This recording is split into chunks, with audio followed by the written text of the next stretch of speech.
And so, good morning, good afternoon, and glad that whoever, from wherever you're listening, that you can join us.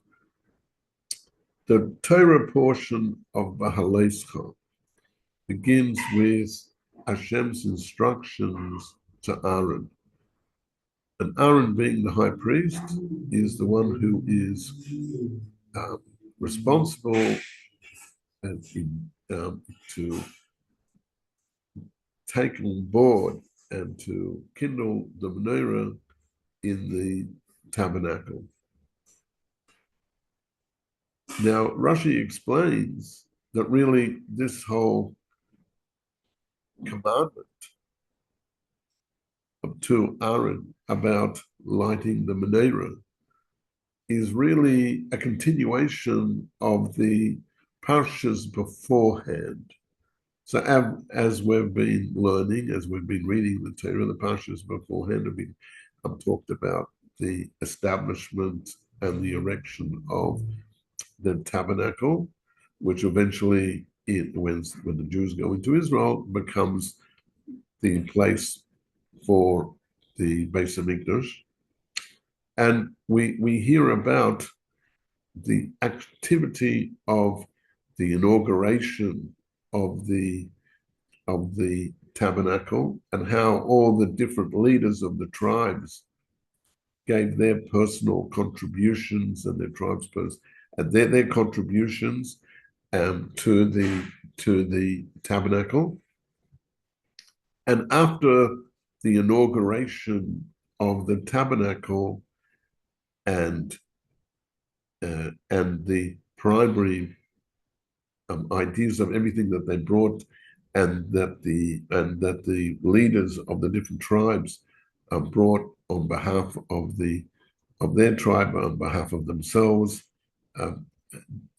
the inauguration presents and donations to the tabernacle.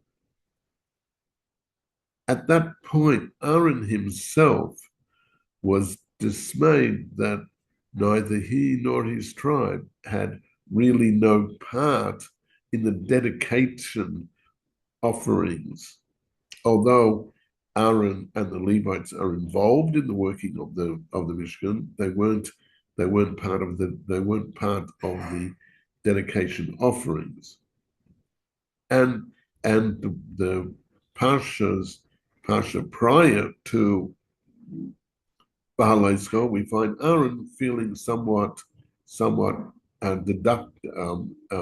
upset about this. So Rashi brings a commentary as soon as the Parsha starts, because the Parsha starts off with the commandment, with the instruction of Hashem to that Aaron will be the one who lights up the Menorah. Aaron is further strengthened by saying, or in fact, I think that Rashi uses the expression comforted. He is comforted, and he says, Hashem says about Aaron that your tabernacle service is actually greater than theirs, because you will light up and prepare the lights of the Menorah. That is, Aaron was told that he would create the light of the tabernacle. So let's try to understand, or let's discuss, what does it mean, the light of the tabernacle? Now, we know, interestingly, the Rambam writes that in the building of the Beis Hamikdash, the window structures within the Beis Hamikdash, we're not talking about the tabernacle at this point, but about the Beis Hamikdash when it was built by King Solomon, that the window structures were not like your standard window that's there to bring in light. The windows were actually formulated so that it could spread out light. That is to say, the Beis Hamikdash was a source of light from the inside to the outside. In that same vein, Aaron was told that that his role of the Menorah and the light of the Menorah is there, and it's intended to bring godly lights into the world.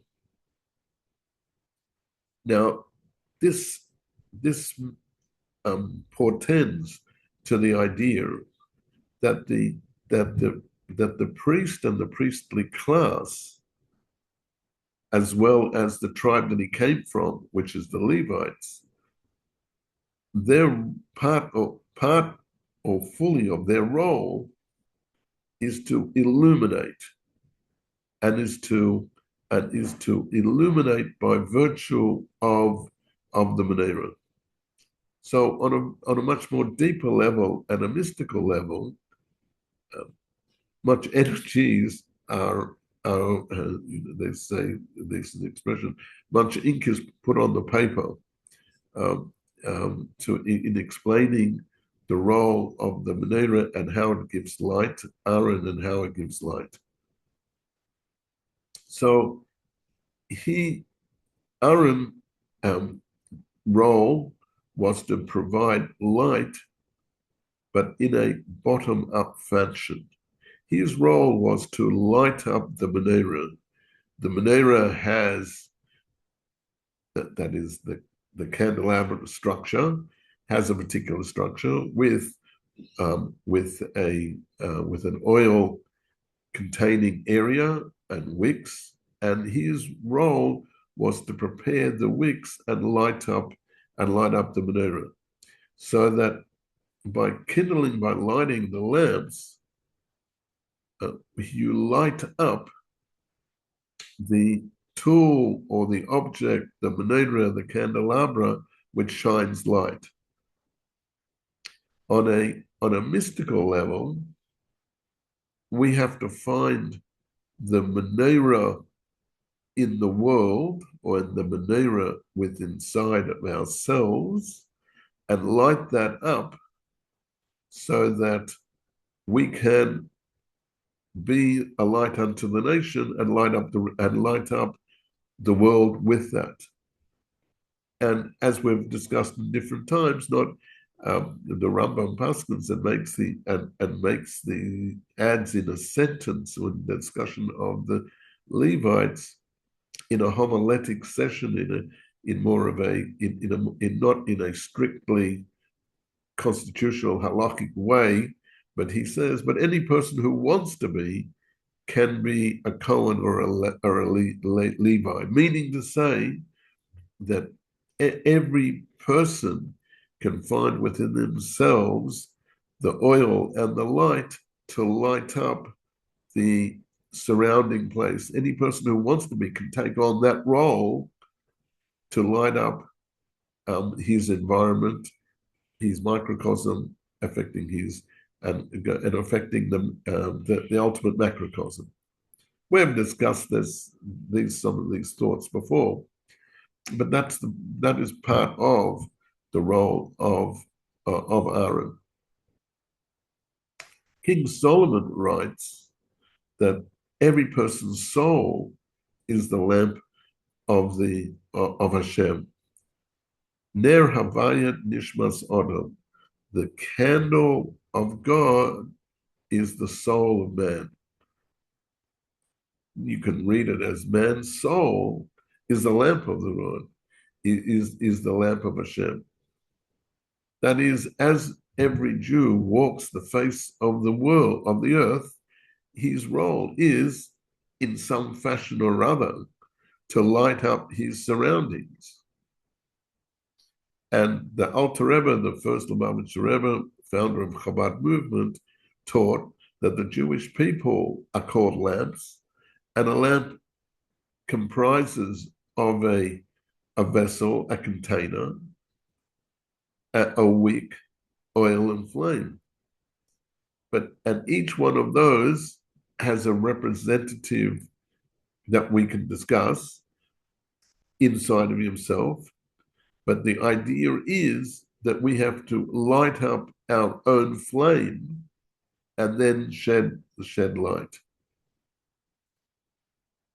And that candle, this personal candle, has to be kindled, and if it's not as bright, has to be made to be shiner and to shine and to be rekindled.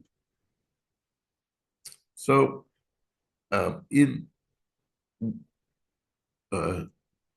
we look at what Aaron was famous for, and we find in Pirkei Avos, in the Ethics of Our Fathers, one of the paragraphs, one of the Mishnahs there famously states that Aaron's life mission was to Oyev Sabriyes and Mekarav L'Torah, meaning to love all people and draw them close to the Torah. Now, it has been indicated, it has been mentioned, that the expression of all the people, loving people, it's actually, the word means Bries means creations. So it's not just loving the people, but it's loving, even as somebody makes a point, even if a person is as close to Hashem, that his only connection to Hashem is that he's a creation, that he was created by God, but that person doesn't necessarily, at this point yet, emphasize an empathy with godliness in this world. He might be somewhat short of the ultimate where he is. But Aaron's role was to love all sorts of people without differentiation and draw them close to the Torah. That is to say, Aaron would seek out, and his role as a priest, his role as the Levite would to seek out every single Jew and light their personal lamps. That is to say, he was a lamplighter. In days of old, in the cities 100 years ago, before we had electricity as common, there used to be a role in the city that in the streets there were oil lamps, and it was the role of a person to light up and go around, and in the dusk time to go around, in the evening time to go around and light up the lamps which were in the street. And that role was called a lamplighter. So where places were dark, this person's role was to light up the lamp and shed light.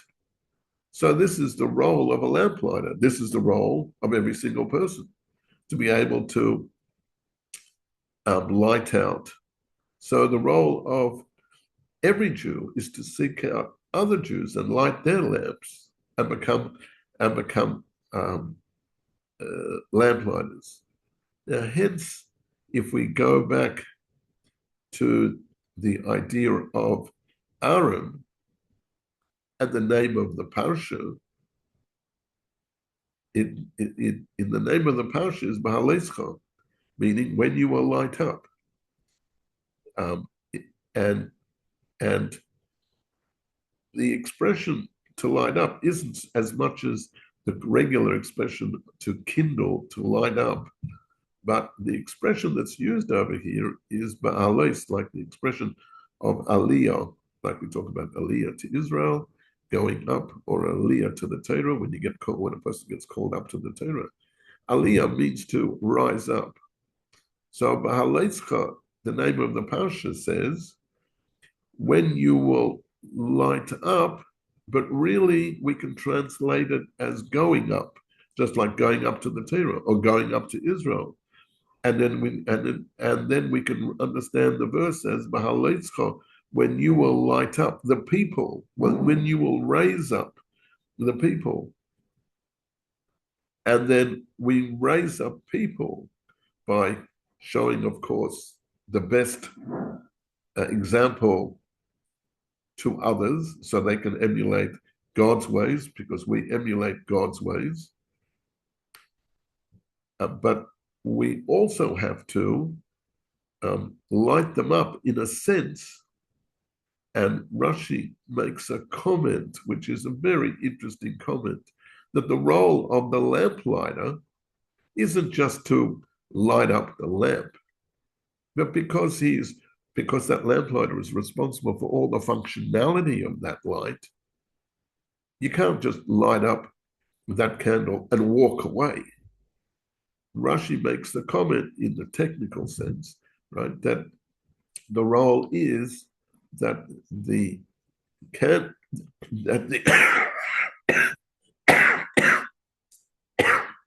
excuse me.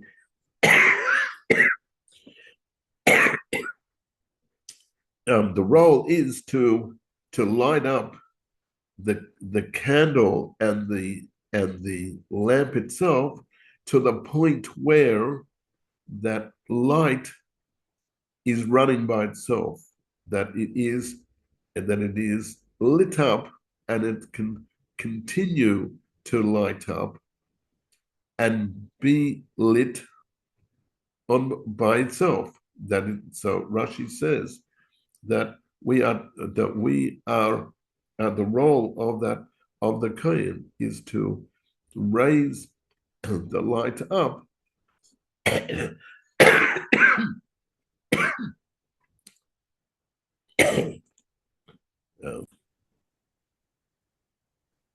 so we need to coax the flame and get the flame to a place where it can burn by itself.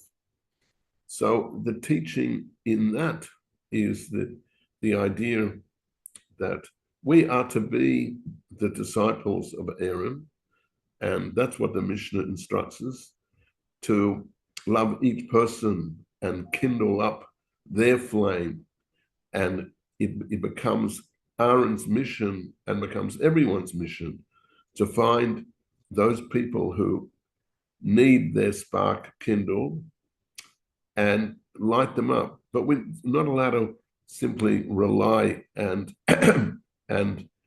keep it at that, just to kindle the lamp once. We have to do it in a way of Behaloscha, meaning getting the flame to the point where it can burn by itself.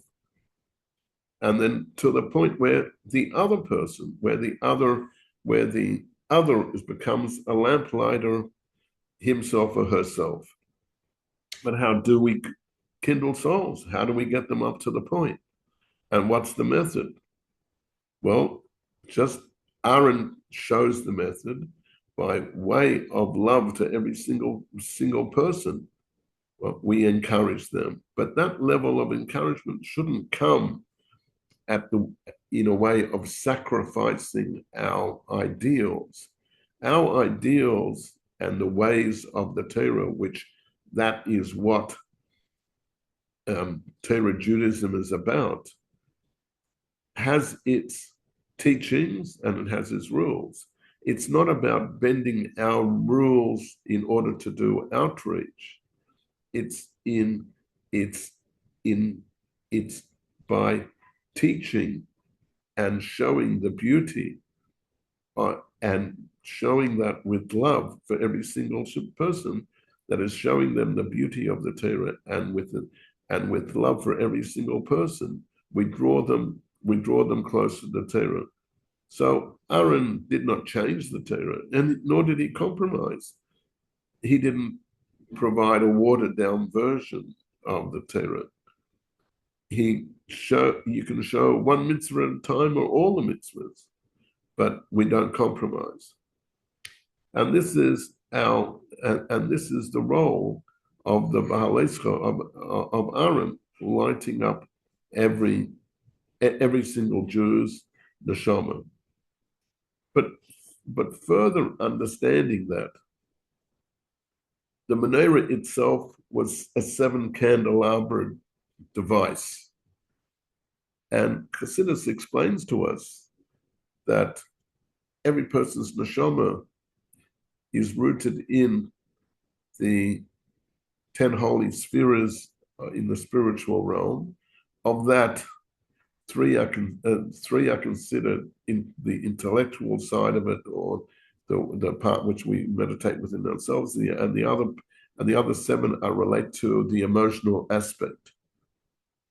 So that means that Aaron, or the person who's running the role, Aaron has to employ or be involved and light up all the seven emotions, or approach each individual from in their style, in their way, to light up their Menorah, their emotions, and their activity. So a person becomes a lit up lamp for himself.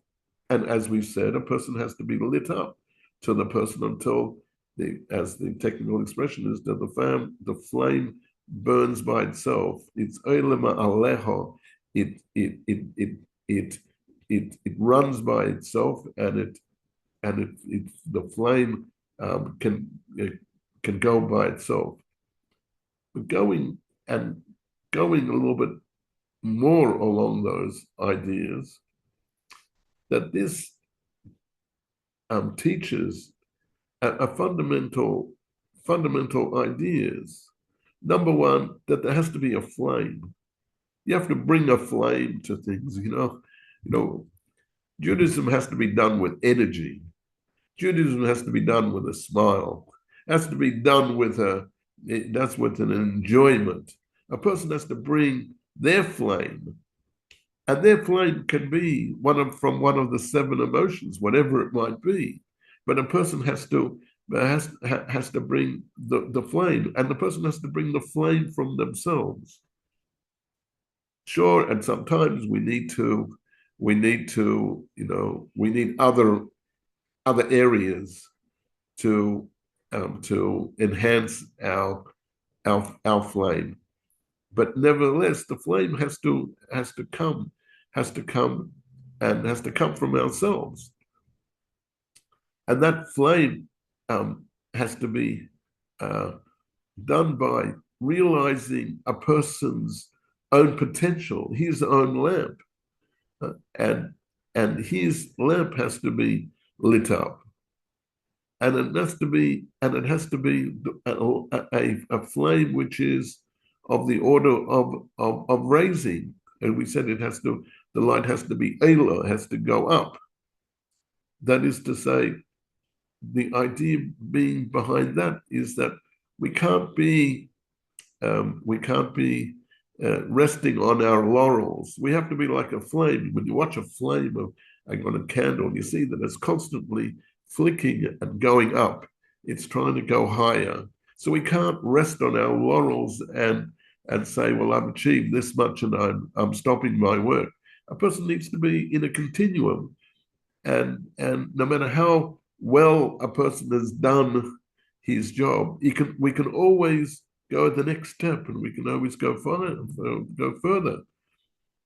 And we go to a higher degree of coming closer to the one above, to the heavens, because that's where the flame is trying to flicker to. And then, as we said, a person has to own it. The flame has to be able to be suitable and owned by itself, that it's contained, and it's become so strong that it doesn't need the impetus, it doesn't need the spark from outside to light it up, but it's become part of the person and joined in with the person. And this then becomes his second nature, or real, and his full nature, that he has this desire to continue to seek, to draw out, to go further, and to shine to the rest of the world and to give his good influence to the world.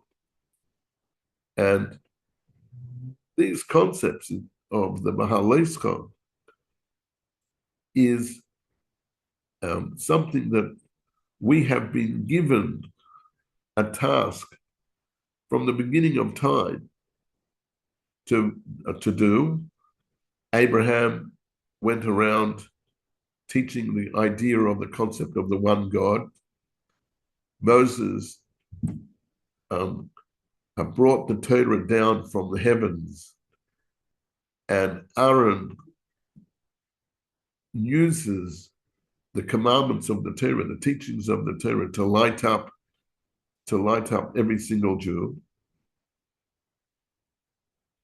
We ourselves have been given a mission by God to do the same, and this was exemplified and publicized continuously by the Lubavitcher Rebbe, which I'm a student of the Lubavitcher Rebbe, and we go around and we want to emulate the teachings of the Rebbe to light up all the people within the environment that we come across, and show them the purity and the beauty of the candle of the lights via teaching the Torah that Moses was given, and the leaders of all of our generation are like Moses in his day, in that Moses allowed us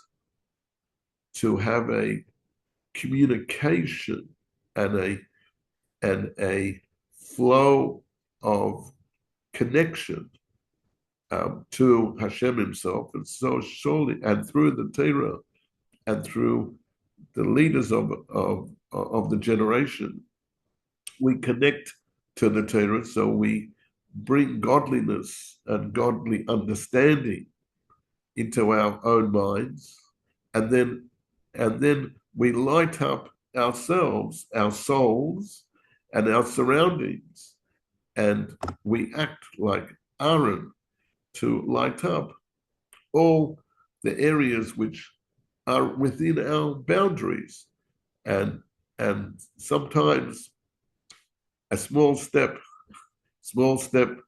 that a human does is a big step for mankind in general. As the astronaut said, right? So one small step for man, a great step for mankind. But this is the understanding that every single person, and we have another expression, but the power of what one person can do. Right? You can light up your microcosm, which lights up your family, your area, your suburb, the entire city, and we can take that flame which we bring and we light up, and we can light up the all the places around us, and we can light up the environment to become independent lights themselves, and that can spread the light of Torah to the point where it affects all the surroundings, and we make the world a better place, and a place more receptive to the godly light, till we'll have the ultimate revelation of the Messiah speedily nowadays. Wishing everybody a great week. So till next time.